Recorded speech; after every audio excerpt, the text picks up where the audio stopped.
Bonsoir et bienvenue dans les bras de Morphée. Avant d'entamer cette histoire, j'ai quelques petits avertissements à vous faire. Il y a des mentions de meurtre, de sacrifice et d'esclavage dans l'histoire qui va suivre. Si ces concepts risquent de vous choquer, je vous conseille donc de passer votre route. Sinon, j'espère que cette histoire vous plaira autant qu'à moi. Il s'agit de l'histoire d'un marchand qui a eu le malheur d'attirer sur lui les foudres d'un Ifrite. Cette histoire est tirée du livre des Mille et une nuits. Il s'agit en fait du premier conte que Scheherazade raconte au sultan pendant les premières et deuxièmes nuits du livre. Comme il est d'usage dans les Mille et une nuits, il s'agit donc d'un récit enchâssé dans un récit contenant lui-même d'autres récits. Mais trêve de bavardage, voici sans plus attendre le marchand et l'Ifrite.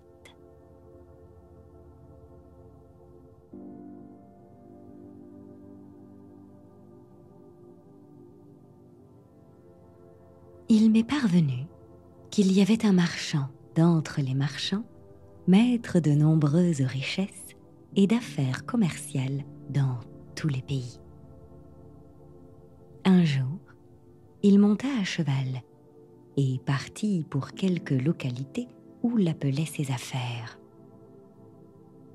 Comme la chaleur était devenue trop forte, il s'assit sous un arbre et, mettant la main à son sac de provisions, il en tira un morceau et aussi des dattes. Quand il eut fini de manger les dattes, il en jeta au loin les noyaux. Mais soudain apparut devant lui un Ifrite, grand de taille, qui, brandissant une épée, s'approcha du marchand et s'écria « Lève-toi, que je te tue comme tu as tué mon enfant. » Et le marchand lui dit « Comment ai-je tué ton enfant ? Quand, les dattes mangées, tu jetas les noyaux vinrent frapper mon fils à la poitrine. Alors, c'en fut fait de lui, et il mourut à l'heure même. » Alors le marchand dit à l'Ifrite « Sache, ô grand Ifrite, que je suis un croyant et que je ne saurais te mentir. Or, j'ai beaucoup de richesses et j'ai aussi des enfants et une épouse. De plus, j'ai chez moi des dépôts qui me furent confiés.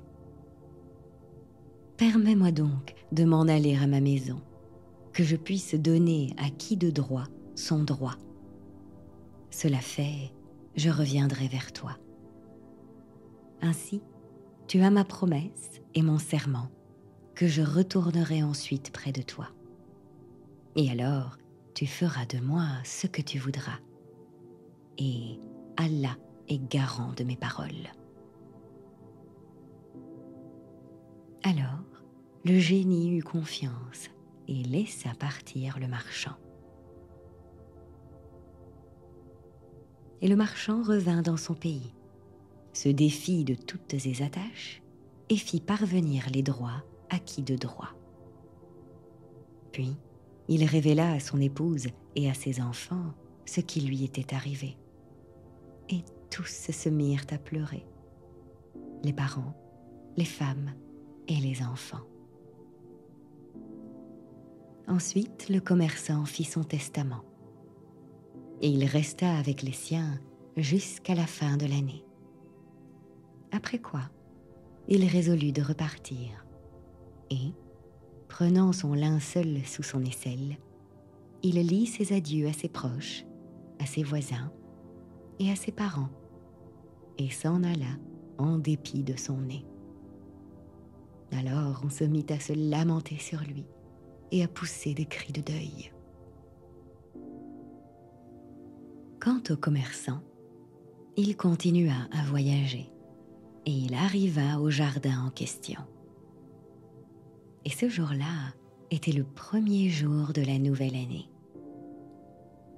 Or, pendant qu'il était assis à pleurer sur ce qui lui arrivait, voici qu'un vieux cheikh se dirigea vers lui en conduisant une gazelle enchaînée.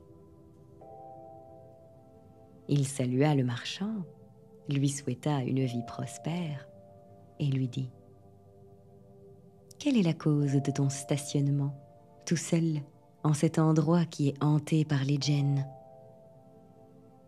Alors le marchand lui raconta ce qui lui était arrivé avec les frites et la cause de son stationnement dans cet endroit.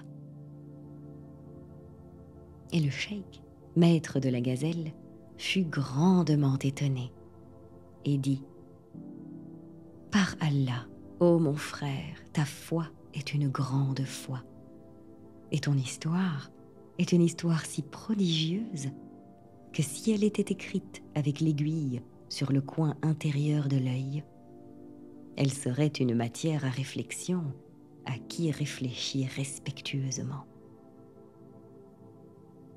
Puis, il s'assit à côté de lui et dit : « Par Allah, ô mon frère, je ne cesserai de rester près de toi tant que je n'aurai pas vu ce qui va t'arriver avec les frites. » Et il resta, en effet, et se mit à causer avec lui, et le vit même s'évanouir de peur et de terreur, en proie à une profonde affliction et à des pensées tumultueuses. Et le maître de la gazelle continuait à rester là, quand soudain arriva un second cheikh qui se dirigea vers eux en conduisant 2 chiens lévriers de l'espèce des chiens noirs. Il s'approcha, leur souhaita la paix et leur demanda la cause de leur stationnement en cet endroit hanté par les djinns. Alors, ils lui racontèrent l'histoire depuis le commencement jusqu'à la fin. Mais à peine s'était-il assis qu'un 3e cheikh se dirigea vers eux en conduisant une mule couleur des tourneaux. Il leur souhaita la paix et leur demanda la cause de leur stationnement en cet endroit. Et ils lui racontèrent l'histoire depuis le commencement jusqu'à la fin. Mais il n'y a aucune utilité à la répéter. Sur ces entrefaites, un tourbillon de poussière se leva et une tempête souffla avec violence en s'approchant du milieu de la prairie. Puis, la poussière s'étant dissipée, le génie en question apparut, un glaive finement aiguisé à la main, et des étincelles jaillissaient de ses paupières. Il vint à eux et, saisissant le marchand au milieu d'eux, il lui dit : « Viens, que je te tue comme tu as tué mon enfant, le souffle de ma vie et le feu de mon cœur. » Alors, le marchand se mit à pleurer et à se lamenter.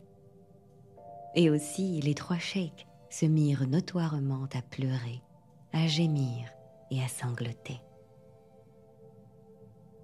Mais le premier cheikh, le maître de la gazelle, finit par s'enhardir et, embrassant la main du génie, il lui dit : « Ô génie, ô le chef des rois des djinns et leur couronne, si je te raconte mon histoire avec cette gazelle, et que tu en sois émerveillé, en récompense, tu me feras grâce du tiers du sang de ce marchand. » Le génie dit : « Oui, certes, vénérable cheikh, si tu me racontes l'histoire et que je la trouve extraordinaire, je t'accorderai en grâce le tiers de ce sang. » Le premier cheikh dit : « Sache, ô grand Efrit, que cette gazelle-ci était la fille de mon oncle, et qu'elle était de ma chair et de mon sang. Je l'épousai alors qu'elle était encore jeune, et je vécus avec elle près de 30 ans. Mais Allah ne m'accordait d'elle aucun enfant. Aussi, je pris une concubine qui, avec la grâce d'Allah, me donna un enfant mâle beau comme la lune à son lever. Il avait des yeux magnifiques et des sourcils qui se rejoignaient et des membres parfaits. Il grandit petit à petit jusqu'à ce qu'il fût un garçon de 15 ans. À cette époque, je fus obligée de partir pour une ville éloignée à cause d'une grosse affaire de commerce. Or, la fille de mon oncle, cette gazelle-ci, était initiée dès son enfance à la sorcellerie et à l'art des enchantements.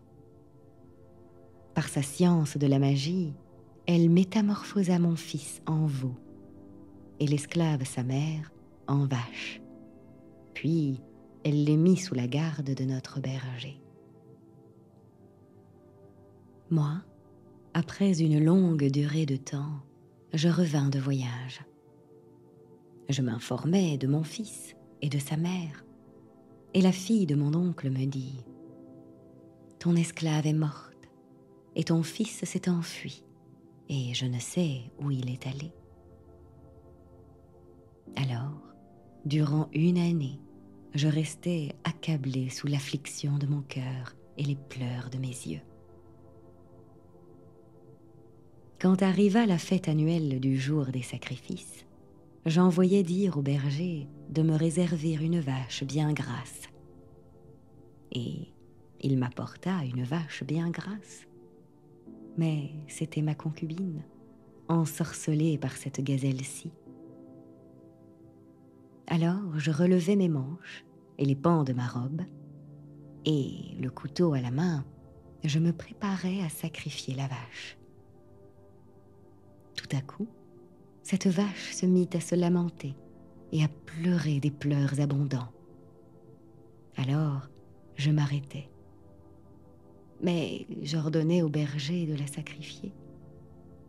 Il le fit, puis il l'écorcha. Mais nous ne trouvâmes en elle ni graisse, ni viande, simplement la peau et les os. Je me repentis alors de l'avoir sacrifiée. Mais à quoi me servait le repentir? Puis je la donnai au berger et lui dis « Apporte-moi un veau bien gras. » Et il m'apporta mon fils, l'ensorcelé en veau. Quand ce veau me vit, il coupa sa corde, courut à moi et se roula à mes pieds. Et quel gémissement et quels pleurs! Alors, j'eus pitié de lui et je dis au berger « Apporte-moi une vache et laisse celui-ci. »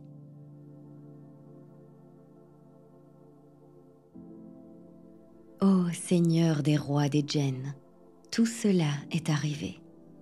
Et la fille de mon oncle, cette gazelle-ci, était là qui regardait et disait « Oh, il nous faut sacrifier ce veau car il est gras à point. » Mais moi, je ne pouvais pas, par pitié, me résoudre à le sacrifier. Et j'ordonnai au berger de le reprendre. Il le reprit et s'en alla avec lui. Le second jour, j'étais assis quand le berger vint à moi et me dit « Ô mon maître, je vais te dire une chose qui te réjouira et dont la bonne nouvelle me vaudra une gratification.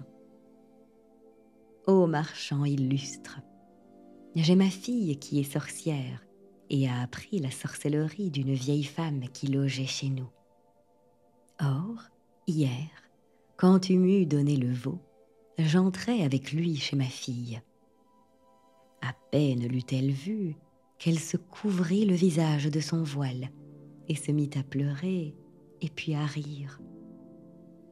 Ensuite elle me dit « Ô père, ma valeur est-elle descendue si bas à tes yeux que tu laisses ainsi pénétrer chez moi les hommes étrangers ?» Je lui dis Mais où sont-ils, ces hommes étrangers? Et pourquoi as-tu pleuré et ensuite ri? Elle me dit, ce veau qui est avec toi, c'est le fils de notre maître le marchand, mais il est ensorcelé. Et c'est sa belle-mère qui l'a ainsi ensorcelé, lui et sa mère avec lui. Et c'est de sa mine de veau que je ne pus m'empêcher de rire. Et si j'ai pleuré, c'est à cause de la mère du veau, sacrifiée par le père. À ces paroles de ma fille, je fus prodigieusement surpris, et j'attendis impatiemment le retour du matin pour venir te mettre au courant. Lorsque, ô puissant génie, continua le cheik, j'entendis les paroles de ce berger, je sortis à la hâte avec lui, et je me sentais ivre sans vin par la quantité de joie et de félicité qui m'advenait de revoir mon fils. Quand donc j'arrivai à la maison du berger, la jeune fille me souhaita la bienvenue et me baisa la main. Puis le veau vint à moi et se roula à mes pieds. Alors je dis à la fille du berger, « Est-ce vrai ce que tu racontes sur ce veau ?» Elle dit, « Oui, certes, mon maître, c'est ton fils, la flamme de ton cœur. » Je lui dis, « Ô gentille et secourable adolescente, si tu délivres mon fils, je te donnerai tout ce que j'ai de bétail et de propriété sous la main de ton père. » Elle sourit à mes paroles et me dit, « Ô maître, je ne veux accepter la richesse qu'à ces deux conditions. La première est que je me marierai avec ton fils, et la seconde est que tu me laisseras ensorceler et emprisonner qui je veux. Sans quoi, je ne réponds pas de l'efficacité de mon intervention contre les perfidies de ta femme. » Lorsque j'entendis, ô puissant génie, les paroles de la fille du berger, je lui dis, « Soit, et par-dessus le marché, tu auras les richesses qui se trouvent sous la main de ton père. Pour ce qui est de la fille de mon oncle, je te permets de disposer de son sang. » Lorsqu'elle eut entendu mes paroles, elle prit un petit bassin en cuivre, le remplit d'eau et prononça sur l'eau des conjurations magiques. Puis, elle en aspergea le veau et lui dit, « Si Allah t'a créé veau, reste veau sans changer de forme. Mais si tu es enchanté, reviens à ta première forme créée, et cela avec la permission d'Allah très haut. » Aussitôt, le veau se mit à s'agiter en se secouant et redevint un être humain. Alors, je me jetai sur lui en l'embrassant. Puis je lui dis, « Par Allah sur toi, raconte-moi ce que la fille de mon oncle fit de toi et de ta mère. » Et il me raconta tout ce qui leur était arrivé. Je dis alors, « Ô mon enfant, Allah, maître des destinées, te réservait quelqu'un pour te sauver et sauver tes droits. » Après quoi, ô bon génie, je mariai mon fils avec la fille du berger. Et elle, par sa science de la sorcellerie, ensorcela la fille de mon oncle et la métamorphosa en cette gazelle-ci que tu vois. Et moi, comme je passais par cet endroit-ci, je vis ces bonnes personnes assemblées. Je leur demandai ce qu'elles faisaient, et j'appris d'elles ce qui était arrivé à ce marchand-ci. Et je m'assis pour voir ce qui pouvait survenir. Et telle est mon histoire. Alors le génie s'écria, « Cette histoire est assez étonnante. » Aussi, je t'accorde en grâce le tiers du sang demandé. » À ce moment, s'avança le deuxième cheikh, le maître des 2 chiens lévriers, et il dit: « Sache, ô Seigneur des rois des djinns, que ces 2 chiens-ci sont mes frères, et moi, je suis le 3e. Or, lorsque mourut notre père, il nous laissa en héritage 3000 dinars. Et moi, avec ma part, j'ouvris une boutique où je me mis à vendre et à acheter. Et l'un de mes frères se mit à voyager pour faire le commerce et s'absenta loin de nous la longueur d'une année avec les caravanes. Quand il revint, il n'avait plus rien. Alors je lui dis: « Ô mon frère, ne t'avais-je pas conseillé de ne point voyager ?»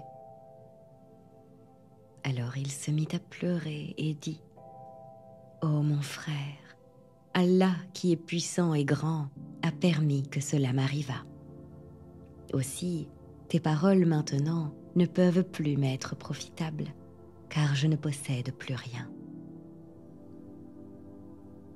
Alors je l'emmenai avec moi à la boutique, puis je le conduisis au hammam et lui donnai une robe magnifique de première qualité. Ensuite, nous nous assîmes ensemble pour manger. Puis je lui dis: « Ô mon frère, je vais faire le compte du gain de ma boutique d'une année à l'autre, et, sans toucher au capital, je diviserai ce gain par moitié entre moi et toi. » Et en effet, je fis le compte du gain rapporté par l'argent de la boutique, et je trouvai pour cette année-là un bénéfice de 1000 dinars. Alors, je remerciai Allah, qui est puissant et grand, et je me réjouis de la plus intense joie. Puis je divisai le gain en 2 parties égales entre mon frère et moi, et nous demeurâmes ensemble des jours et des jours. Mais de nouveau, mes frères résolurent de partir, et ils voulurent me faire partir avec eux. Mais je n'acceptai point, et leur dis: « Qu'avez-vous donc gagné, vous autres, à voyager, pour que je sois tenté de vous imiter ?» Alors ils se mirent à me faire des reproches, mais sans fruit, car je ne leur obéis point. Au contraire, nous continuâmes à rester dans nos boutiques respectives, à vendre et à acheter durant une année entière. Mais alors ils recommencèrent à me proposer le voyage, et moi, je continuais à ne pas accepter. Et cela dura ainsi 6 années entières. Enfin, je finis par tomber d'accord avec eux pour le départ, et leur dis: « Ô mes frères, comptons ce que nous avons d'argent. » Nous comptâmes, et nous trouvâmes en tout 6000 dinars. Je leur dis alors: « Enfouissons-en la moitié sous terre, pour pouvoir l'utiliser si un malheur nous atteignait, et prenons chacun 1000 dinars pour faire le commerce en petit. » Ils répondirent: « Qu'Allah favorise l'idée. » Alors je pris l'argent, je le divisai en 2 parties égales, j'enfouis 3000 dinars, et quant aux 3000 autres, je les distribuai judicieusement à chacun de nous 3. Puis nous fîmes nos emplettes de marchandises diverses, nous louâmes un navire, nous y transportâmes tous nos effets, et nous partîmes. Le voyage dura 1 mois entier, au bout duquel nous entrâmes dans une ville où nous vendîmes nos marchandises. Et nous fîmes un bénéfice de 10 dinars pour chaque dinar. Puis nous quittâmes cette ville. Comme nous arrivions au bord de la mer, nous trouvâmes une femme, vêtue d'habits vieux et usés, qui s'approcha de moi, me baisa la main et me dit « Ô mon maître, peux-tu me secourir et me rendre service? Et je saurai bien, en retour, reconnaître ton bienfait. » Je lui dis « Oui, certes, je sais secourir et obliger, mais ne te crois pas obligée de m'en être reconnaissante. » Elle me répondit « Ô mon maître, alors marie-toi avec moi et emmène-moi dans ton pays, et je te vouerai mon âme. Oblige-moi donc, car je suis de celles qui savent le prix d'une obligation et d'un bienfait, et n'ai point honte de ma pauvre condition. » Lorsque j'entendis ces paroles, je fus pris pour elle d'une cordiale pitié. Car il n'y a rien qui ne se fasse avec la volonté d'Allah, qui est puissant et grand. Je l'emmenai donc, je la vêtis de riches habits, puis j'étendis pour elle, dans le navire, de magnifiques tapis, et je lui fis un accueil hospitalier et large, plein d'urbanité. Puis nous partîmes. Et mon cœur l'aima d'un grand amour, et depuis, je ne la délaissais ni jour ni nuit. Et moi seul parmi mes frères, je pouvais œuvrer avec elle. Aussi, mes frères furent pleins de jalousie, et ils m'envièrent aussi pour ma richesse et la belle qualité de mes marchandises. Ils jetèrent avidement leurs regards sur tout ce que je possédais, et ils concertèrent ma mort et le rapt de mon argent, car le shaitan leur fit voir leur action sous les plus belles couleurs. Un jour que je dormais aux côtés de mon épouse, ils vinrent à nous, et nous enlevèrent et nous jetèrent tous deux à la mer, et mon épouse se réveilla dans l'eau. Alors, tout d'un coup, elle changea de forme et se mua en Éphrita. Elle me prit alors sur ses épaules et me déposa dans une île. Puis elle disparut pour toute la nuit et revint vers le matin et me dit « Ne me reconnais-tu pas? Je suis ton épouse. Je t'ai enlevée et t'ai sauvée de la mort avec la permission d'Allah le Très-Haut. Car sache-le bien, je suis une génie, et dès l'instant que je t'ai aperçue, mon cœur t'a aimé, simplement parce qu'Allah l'a voulu et que je suis une croyante en Allah et en son prophète, qu'il soit béni et préservé par Allah. Lorsque je suis venue à toi dans la pauvre condition où j'étais, tu as bien voulu tout de même te marier avec moi. Et alors, moi, en retour, je t'ai sauvé de cette mort dans les eaux. Quant à tes frères, je suis pleine de fureur contre eux, et certainement, il faut que je les tue. » À ces paroles, je fus fort stupéfait. Je la remerciai pour son acte, et je lui dis « Quant à la perte de mes frères, vraiment il ne faut pas. » Puis je lui racontai ce qui m'était advenu avec eux depuis le commencement jusqu'à la fin. Lorsqu'elle eut entendu mes paroles, elle dit « Moi, cette nuit, je m'envolerai vers eux et je ferai sombrer leur navire, et ils périront. » Je lui dis « Par Allah sur toi, ne le fais point, car le maître des proverbes dit « Ô bienfaiteur d'un homme indigne, sache que le criminel est puni suffisamment par son crime même. Or, quoi qu'il en soit, ils sont tout de même mes frères. » Elle dit il faut absolument que je l'y tue. » Et j'implorais vainement son indulgence. Après quoi, elle me prit sur ses épaules et s'envola et me déposa sur la terrasse de ma maison.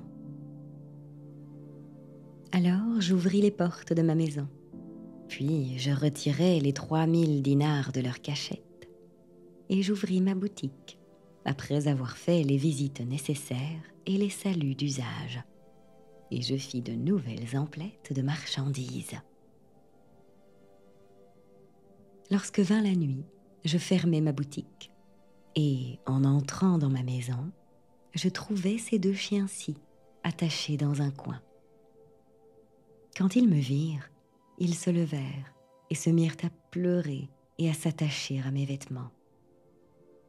Mais tout de suite accourut mon épouse qui me dit « Ce sont là tes frères. » Je lui dis « Mais qui a pu les mettre dans cet état ?» Elle répondit « Moi, j'ai prié ma sœur, qui est bien plus versée que moi dans les enchantements, et elle les mit dans cet état, dont ils ne pourront sortir qu'au bout de 10 années.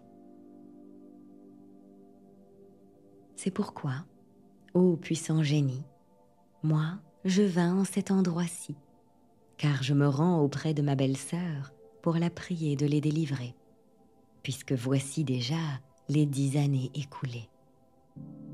À mon arrivée ici, je vis ce bon jeune homme, j'appris son aventure, et ne voulus point bouger avant d'avoir vu ce qui pouvait survenir entre toi et lui. Et tel est mon conte. Le génie dit « C'est vraiment un conte étonnant. Aussi, je t'accorde le tiers du sang en rachat du crime. » Alors s'avança le 3e cheik, le maître de la mule, et dit au génie « Moi, je te raconterai une histoire plus merveilleuse que celle des 2 autres, et tu m'accorderas en grâce le reste du sang en rachat du crime. » Le génie répondit « Qu'il en soit ainsi. » Et le 3e cheik dit « Ô sultan, ô toi le chef des djinns, cette mule-ci était mon épouse. J'avais été une fois en voyage et m'étais absenté loin d'elle 1 année entière. Et quand j'eus terminé mes affaires, je revins pendant la nuit auprès d'elle, et je la trouvai couchée avec un esclave sur les tapis du lit. Et tous 2 étaient là, qui causaient et minaudaient et riaient et s'embrassaient et s'excitaient en folâtrant. Aussitôt qu'elle me vit, elle se leva vite et se jeta sur moi en tenant une cruche d'eau. Elle murmura quelques paroles sur cette cruche, m'aspergea avec l'eau et me dit « Sors de ta propre forme et deviens l'image d'un chien. » Et immédiatement, je devins un chien et elle me chassa de ma maison. Et je sortis, et depuis lors, je ne cessais d'errer, et je finis par arriver à la boutique d'un boucher. Je m'approchai et me mis à manger des os. Lorsque le maître de la boutique me vit, il me prit et vint avec moi à sa demeure. Lorsque la fille du boucher me vit, aussitôt elle se voila le visage à cause de moi et dit à son père « Est-ce ainsi que l'on fait? Tu emmènes un homme et tu entres chez nous avec lui ?» Son père dit « Mais où est cet homme ?» Elle répondit « Ce chien est un homme et c'est une femme qui l'a ensorcelé. Et moi, je suis capable de le délivrer. » À ces paroles, le père dit « Par Allah sur toi, ô ma fille, délivre-le. » Elle prit une cruche d'eau Et après avoir murmuré sur cette eau quelques paroles, elle m'aspergea avec quelques gouttes et dit: « Sors de cette forme-ci et reviens à ta forme première. » Alors je revins à ma forme première et je baisai la main de la jeune fille et je dis: « Je désire maintenant que tu ensorcelles mon épouse comme elle m'a ensorcelée. » Elle me donna alors un peu d'eau et me dit: « Si tu trouves ton épouse endormie, arrose-la avec cette eau, et elle deviendra selon ton désir. » En effet, je la trouvai endormie. Je l'aspergeai avec l'eau et je dis: « Sors de cette forme-ci et deviens l'image d'une mule. » Et à l'heure même, elle devint mule. Et c'est elle-même que tu vois là de ton propre œil, ô sultan et chef des rois des djinns. Alors, le génie se tourna vers la mule et lui dit: « Est-ce vrai cela ?» Et elle se mit à hocher la tête et dit par signe: « Oh oui, cela est vrai. » Le génie s'émerveilla prodigieusement, se convulsa de plaisir et d'émotion et dit: « Je t'accorde le reste du sang en rachat du crime, et je relâche le marchand. » Alors le marchand, tout heureux, alla au-devant des cheikh et les remercia beaucoup. Et eux, tour à tour, le félicitèrent pour sa délivrance. Et chacun d'eux retourna dans son pays.